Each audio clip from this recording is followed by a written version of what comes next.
Padma Vibhushan award వచ్చిందని తెలిసిన క్షణం నిజంగా ఏం మాట్లాడాలో ఎలా రియాక్ట్ అవ్వాలో తెలియని పరిస్థితి.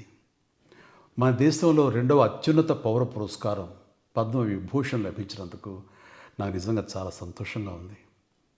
ఒక తల్లి కడుపున పుట్టకపోయినా నన్ను తమ సొంత మనిషిగా, మీ అన్నయ్యగా, మీ బిడ్డగా భావించే కోట్లాది మంది ప్రజల ఆశీస్సులు, నా సినీ కుటుంబం యొక్క అండదండలు, అలాగే నీడల నాతో ప్రతి నిమిషం నడిచే లక్షలాది మంది అభిమానుల ప్రేమ, ఆదరణ కారణంగానే నేను ఈ రోజున ఈ స్థితిలో ఉన్నా. అందుకే నాకు దక్కినటువంటి గౌరవం ఇది మీది.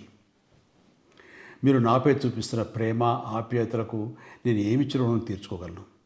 నా 45 ఏళ్ల సినీ ప్రస్థానంలో వెండితెరపై వైవిధ్యమైన పాత్రల ద్వారా వినోదం పంచడానికి నా శక్తి మేరకు నేను ప్రయత్నిస్తూనే ఉన్నా. నిజ జీవితంలో కూడా నా చుట్టూ ఉన్న ఈ సమాజంలో అవసరమైనప్పుడు నాకు చేతనైన సాయం చేస్తూనే ఉన్నా. కానీ మీరు నాపై చూపిస్తున్న కొండంత అభిమానానికి నేను ప్రతిగా ఇస్తున్నది గోరంతే. ఈ నిజం నాకు ప్రతి క్షణం గుర్తుకొస్తూనే ఉంటుంది, నన్ను బాధ్యతగా ముందుకు నడిపిస్తుంటుంది. నన్ను ఈ ప్రతిష్టాత్మకమైనటువంటి పద్మవిభూషణ్ అవార్డుకి ఎంపిక చేసిన భారత ప్రభుత్వానికి, గౌరవ ప్రధాని శ్రీ నరేంద్ర మోడీ గారికి నా హృదయపూర్వక కృతజ్ఞతలు. జై హింద్.